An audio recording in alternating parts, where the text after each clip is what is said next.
My name's Andrew. I'm 34, and until recently, I thought I had finally carved out a life that stood on its own 2 feet. I wasn't trying to prove anything to my family. I just didn't want to live under their microscope anymore. So I bought a modest house an hour away, started my own consulting business, and slowly distanced myself from the drama that always seemed to bubble up at every holiday gathering. It wasn't that I hated them, but after years of being treated like the ungrateful son or the difficult nephew, I just got tired of pretending everything was fine. When I moved out, it wasn't some dramatic announcement. No tears, no door slamming, just a quiet departure. I thought that would make things easier. I was wrong. For the first year or two after I left, invitations to family events came less frequently. Sometimes I'd find out about a cousin's wedding or a baby shower only after the pictures were posted on Facebook. Other times, my mom would send me a vague, last-minute text like, "If you're free, brunch Sunday." No details, no warmth. It felt more like a formality than a genuine effort to include me. Still, I went to some of those events. I made polite conversation. I brought thoughtful gifts. But over time, the looks got colder, the whispers louder, and the jokes more pointed. They always made it seem like I had betrayed them by stepping away. Like choosing independence meant I thought I was better than them. But I never said that. I never said anything, really. I just wanted peace. I paid my share into the family trust, something my grandfather set up decades ago to help support relatives going through tough times. He'd built his fortune in construction and left a sizable chunk of it in a managed account. The idea was that everyone would chip in a bit each year, and the fund would grow, ready to help if someone needed surgery, lost a job, or wanted to go back to school. I took that seriously. Even after moving out, I still made my annual contribution. No one ever thanked me. No one even acknowledged it. But I kept paying, because it felt like the right thing to do. That brings me to this past Easter. My cousin Chelsea, one of the few people in the family I actually got along with, had messaged me the week before, saying, "Hope you're coming to brunch." I told Aunt Lorraine to save you a seat next to me. I hesitated. I knew what it would be like. I'd walk in and feel the temperature in the room drop a few degrees. My mom would give me that tight-lipped smile, the one that said, "Don't make a scene." My Uncle Paul would probably make some joke about how I'd finally decided to show up. But Chelsea was worth it. She'd always been kind to me, always asked about my work, always made me feel like I wasn't some sort of black sheep. So I showed up, dressed nice, brought a bottle of rose and a bouquet of flowers for Aunt Lorraine since she was hosting. The house looked the same as always. Big picture windows, floral centerpieces, and the faint smell of baked ham and cinnamon rolls. I stepped inside and immediately felt like I'd stepped back into a version of myself I'd tried to outgrow. People were mingling, laughing, passing around deviled eggs and little glasses of mimosa. And then I saw her, my Aunt Lorraine, standing near the dining table in some pastel cardigan, holding a tray of quiche like she was the queen of the county. She glanced at me, did a double take, and then walked over. Her eyes flicked down my outfit, then back up to my face. And she said it, just loud enough for the nearby cousins to hear. "This table's for family only." I froze. At first, I thought maybe I'd misheard her. Or maybe she was joking. But there was no humor in her voice. Just that syrupy sweet condescension I knew too well. I glanced at Chelsea, who looked horrified, then over at my mom, who was sitting at the far end of the table, sipping her mimosa with that same cold smile. "You made your choice when you moved out," my mom added, not even looking at me. I stood there, the bouquet still in my hand, the bottle of wine sweating in the other. For a moment, I actually laughed, just a soft, breathy chuckle. Not because it was funny, but because I was stunned. It was like watching a slow-motion car crash and realizing you were in the front seat. I didn't say a word, just turned around and walked out the way I came. I sat in my car for a bit, not crying, not angry, just numb. I thought about all the things I could say, all the comebacks I could throw at them. But I'd done that before. It never changed anything. So I just sat there, scrolling through my phone, trying to decide if I should go back to the city or just grab lunch at some quiet diner nearby. Then my phone buzzed. "Chelsea, I'm leaving." That was disgusting. Another buzz. "Her husband, we're with you. Give us a minute." I watched through the windshield as Chelsea stood up from the table, whispered something to her mom, and walked out. Her husband followed. A minute later, my cousin James, who'd just started his own business and once told me how much my financial advice had helped, stood up too. Then two more cousins. By the time dessert hit the table, nearly half the seats were empty. I didn't plan what happened next. I didn't have some master revenge strategy ready to go. But in that moment, seeing who stood with me, and more importantly, who didn't, I knew something had to change. And I realized just how much of myself I'd been pouring into that trust fund every year. Quietly, dutifully, funding the same people who couldn't even save me a chair. I scrolled to my contacts, opened up the app one used to manage the contributions, and began typing an email. That was the moment everything started to shift. But that wasn't the end of it. Not even close. By the time I got back to my place that evening, I had 3 voicemails waiting. One from Chelsea, just checking in and telling me not to feel alone. One from my cousin Daniel, sounding hesitant, asking if we could chat sometime. And one from my mom. Her voice was flat, but every word was sharpened like a blade. I don't know what kind of scene you thought you were making, Andrew. You embarrassed your family. This standoff of yours has gone on long enough. Grow up. I didn't respond. Instead, I opened my laptop and logged into the family trust dashboard. Technically, I wasn't just a contributor. When my grandfather passed, he left a clause in his will stating that the first grandchild to reach financial independence without dipping into the fund would be given co-administrator privileges. At the time, everyone rolled their eyes and said it was a weird, old-fashioned requirement. But I got my business off the ground, paid off my loans, and qualified before anyone else. My mom said it was cute that Grandpa had put his faith in me. I never told anyone that he'd pulled me aside once, when I was 24, and said, "That trust will save this family one day, but only if the right person is watching the vault." I always thought he meant the money. Now I think he meant the people. So I started combing through the logs. There were dozens of transactions, some small, some eye-watering. Uncle Paul had taken out money 3 times for home repairs in the last year, despite having a 6-figure income. My sister had withdrawn $8,000 labeled education, even though she hadn't taken a class since she dropped out of her yoga certification program 2 years ago. And Aunt Lorraine, well, she'd apparently been reimbursed for a medical hardship that turned out to be liposuction from a spa clinic in Miami. I wasn't angry. Not yet. I was something colder. A kind of calm that came from watching a dam crack slowly over time and realizing it was about to burst. The next morning, I drafted a letter to the financial firm that handled oversight for the trust. I wasn't removing anyone, not yet, but I was placing a freeze on all withdrawals pending a full audit. I cited irregularities and requested a compliance review. The kind of bureaucratic move that looks harmless on the surface, until the people used to freely dipping their fingers into the pot suddenly find the lid screwed on tight. The email went out at 9:42 a.m. At 10:17, my phone started buzzing again. Mom, decline. Uncle Paul, decline. Then a group text lit up. Did you lock the account? I can't access anything. What is going on? I didn't reply. Instead, I sent a private message to the firm. Please ensure any questions regarding the freeze are directed to me or my legal representative. I'll provide further instructions within the week. By lunch, Aunt Lorraine had sent an email addressed to the entire family with the subject line, "Inappropriate overstep." In it, she called me vindictive, unstable, and emotionally erratic. She CC'd half the cousins and included a thinly veiled threat about seeking legal advice. She even said, get this, that I had never truly been part of this family. I stared at that line for a long time. Never truly been part of this family. That was it, wasn't it? The root of all of it. I was always the different one. The one who didn't go to church every Sunday. The one who asked questions about the way things were run.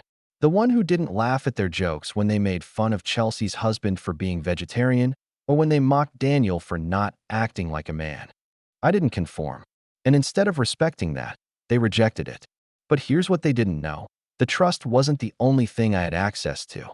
Back when Grandpa was still alive, he and I would meet for breakfast once a month. He'd order the same thing, black coffee, eggs over medium, dry rye toast. We'd talk about business, about life, about family. One day, out of nowhere, he told me, "The house they all love, the lake house, they don't know it, but I put it in your name." Quietly. Years ago, taxes are handled through a shell company, and the paperwork's airtight. I wanted to make sure someone who earned it would own it. I thought he was joking, but he wasn't. I pulled up the documents. Everything was there. Deed, transfer records, even a notarized letter from my grandfather explaining his choice. The house where we used to spend every summer. The one they'd started treating like a community clubhouse after he passed, barbecues, birthdays, even a cousin's wedding reception last fall. They never once asked permission. They didn't have to. No one knew I owned it. Until now. I started drafting another email. Not to the whole family. Just to one person. My mom. I kept it short. Since I'm apparently not part of the family, I assume you won't mind if I exercise my legal right to enforce private ownership of the lake house. You'll find a formal notice of restricted access attached, effective immediately. All scheduled events must be canceled. The locks will be changed Friday. Then I hit send. I leaned back, listening to the silence in my house. It was peaceful. For the first time in a long time, I didn't feel like I was defending myself. I wasn't reacting. I was acting. The phone started buzzing again. But this time, I let it ring. Because I knew the real fallout hadn't started yet. It took less than 12 hours for the family group chat to go into full meltdown. Chelsea texted me screenshots of the chaos. First, it was my mom posting in all caps. "Who do you think you are?" Then Uncle Paul chimed in with some half-baked legal threat about stealing family property. Aunt Lorraine followed it with, "Your grandfather would be ashamed." That one made me pause. Not because it hurt, but because it confirmed something I'd always suspected. They had no idea who Grandpa really was in the end. They clung to their curated image of him, the one that fit neatly into their polite dysfunction. They didn't know the man who sat across from me at breakfast and said, "Keep your head down, but keep your power close." I didn't respond. Not yet. The next morning, I received a voicemail from Daniel. His voice was low, unsure. "Hey man, I don't know everything that's going on. But for what it's worth, I think they're freaking out because they're finally realizing you're the only one who ever had any real integrity. Let me know if you want to talk." That meant something. Coming from him, especially. Daniel had always been caught in the middle, too kind to stand up to his dad, too tired to push back on his mom. I didn't blame him, but I also wasn't going to shield him from the storm I was about to unleash. The first knock on the door came that afternoon. I wasn't surprised to see my mom standing there.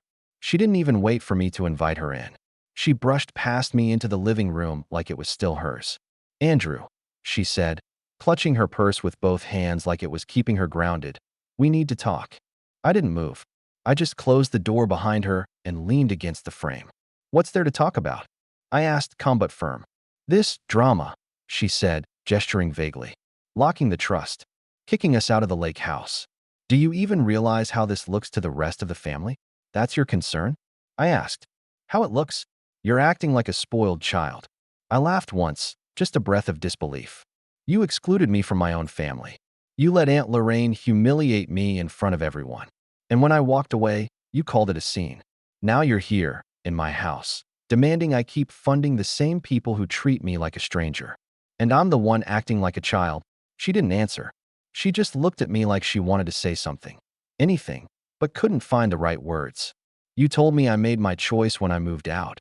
I continued, my voice quiet but steady. "Well, this is your choice now. You don't get to shame me and then ask me to foot the bill." Her lips tightened. I could see the tears forming, but I didn't move.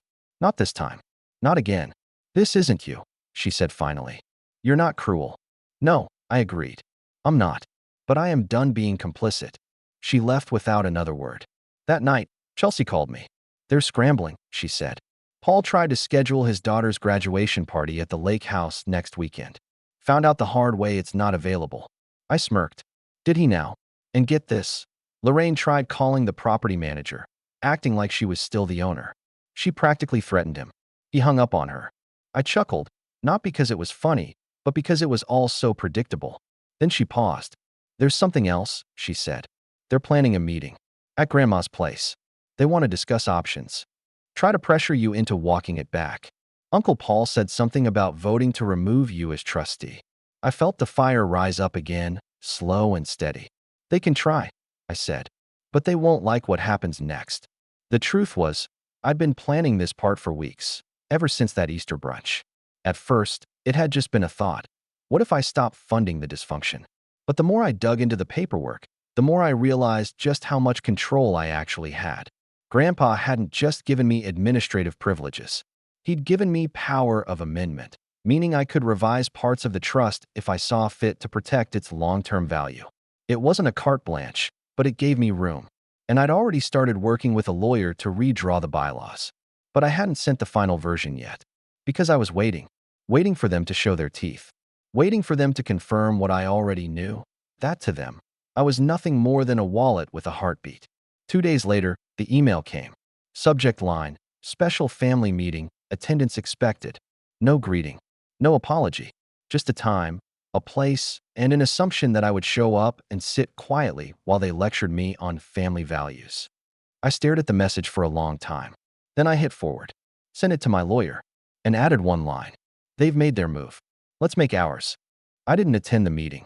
Instead, at exactly the time it was scheduled to start, 6 p.m. sharp on a Sunday, I sent out the final draft of the amended trust to the entire family mailing list. It was attached to a formal letter from my attorney, written in neutral legalese, but leaving no room for misinterpretation.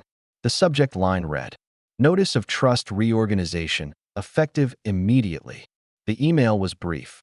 Dear family, following recent concerns regarding misuse of the family trust, failure to maintain transparency, and repeated personal harassment directed toward one of its primary contributors and co-trustees, the structure and access privileges of the trust have been legally revised. Effective immediately, all non-contributing beneficiaries are suspended pending individual financial review. All withdrawal requests must now be accompanied by detailed documentation and board approval. New bylaw. Any current beneficiary who is found guilty of discriminatory behavior, exclusion of family members, or misuse of trust funds will be permanently removed from the trust. Administration will now be overseen by an independent fiduciary board, including a third-party auditor, to ensure fairness. This is not an act of revenge.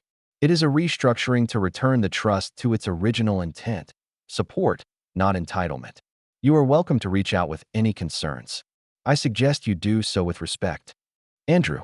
Then I turned off my phone, opened a bottle of wine, and sat on my porch, listening to the sound of birds over the treetops. I knew the fallout would be loud, and it was. When I turned my phone back on the next morning, there were 47 missed calls, 18 voicemails, and over 100 texts. Most were from the usual suspects, my mom, Uncle Paul, Aunt Lorraine, screaming into the void. My mom said I had humiliated the family. Paul accused me of being a dictator. Lorraine, in a voice shrill with panic, kept repeating the phrase, "You don't get to do this. You don't get to do this." But here's the thing, I did. Legally, ethically, and, maybe for the first time in my life, morally. Chelsea texted me later that morning. You just lit a match in a room soaked in gasoline. I'm proud of you. Daniel wrote too, quietly. I know it's messy, but thank you. You did what no one else ever had the spine to do. Even my cousin Natalie, who hadn't said 2 words to me since I moved out, emailed me to say she'd always felt like the trust was being abused and that maybe now, some real help could go to people who actually needed it. In the following weeks, things got quiet. Not because people had changed, but because they'd lost access to what really fueled their entitlement, my silence. Without it, they had to confront the mess they'd made. The family meeting I skipped apparently devolved into chaos. According to Chelsea, voices were raised, fingers pointed, and someone actually cried. Not out of remorse, out of panic. The realization that the money train had derailed. My mom didn't speak to me for almost 2 months. And I didn't chase her. I didn't send follow-up texts or try to fix things like I used to. I just waited.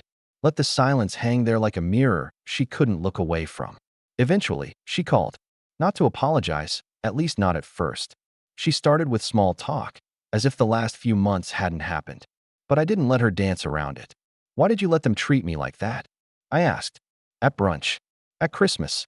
Every time I came around. She didn't answer for a long time. Then she said, because if I stood up for you, I'd lose them. That landed harder than I expected. Not because it shocked me, but because it confirmed something I'd always feared deep down. I was never her priority.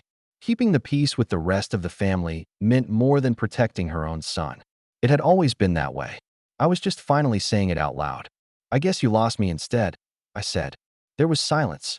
Then a sigh. I don't want to, she said. I don't want to lose you. I didn't respond right away, because I wasn't sure how to. But after a moment, I said, then stop treating me like I'm disposable. We talked for a while longer. She didn't magically transform into the mom I needed. But there was a shift, a tremor under the surface. I think she finally saw what her silence had cost her. The trust fund didn't collapse, by the way. In fact, under the new system, it started thriving. With the third-party oversight, the wasteful withdrawals stopped. We implemented a scholarship arm, created emergency grants for medical situations, and even launched a small business seed fund for cousins who wanted to start their own ventures. And this time, everything was transparent. One of the first recipients? Daniel. He launched a small eco-landscaping company. The trust matched his startup investment, under clear, enforceable terms. He sent me a photo of his first big project, a rooftop garden for a local elementary school. In the message, he wrote, "You helped me believe I could do this. Thanks for not letting them ruin everything." And Chelsea? She became the second co-administrator. We added her to the board after she voluntarily submitted her own financials and helped design the accountability structure. She was sharp, compassionate, and deeply committed to making the trust what Grandpa intended. As for the rest of them, Uncle Paul tried to sue. Didn't get far. The documents Grandpa signed were airtight. The lawyer Grandpa had used had seen what was coming, even back then. Paul wasted a lot of money trying to bully his way back into control. He ended up in more debt than before. At one point, he left a voicemail growling, "You're gonna regret this." I played it on speaker while Chelsea and I reviewed scholarship applications. We both laughed. Aunt Lorraine was more passive-aggressive. She posted cryptic status updates on Facebook. Things like, "Blood doesn't mean loyalty," and "Family is supposed to support you, not exile you." She kept tagging people who'd unfollowed her months earlier. One time she even tagged me. I blocked her. My sister? She said nothing. Didn't reach out. Just disappeared from the map. Part of me was relieved. Part of me mourned the idea of the sister I once thought I had. Mom's trying. Slowly. I don't pretend things are healed. But when she showed up to my birthday dinner this year, on time, with a small box and no snide remarks, it meant something. The card inside the box just said, "Thank you for making things better, even when I didn't understand." I kept it. The lake house. It's not off limits. But now, people ask permission, and they respect the answer. We reopened it for family reunions, invitation only. This year, Chelsea and I hosted a summer barbecue. We grilled by the water, played board games on the deck, and watched the kids build sandcastles just like we used to. Some family didn't come. Others did, nervously, unsure if they were still welcome. The ones who stayed late into the night, laughing under the patio lights, those are the ones who never needed the trust fund to remember what family actually means. I still walk down to the dock sometimes. Sit at the edge, legs dangling above the water, just like I used to with Grandpa. I think about the choices I made, the silence I broke, the storm I caused, and I don't regret a single second of it. Because sometimes, the only way to fix a broken legacy is to burn the rotten parts down and rebuild it from ash.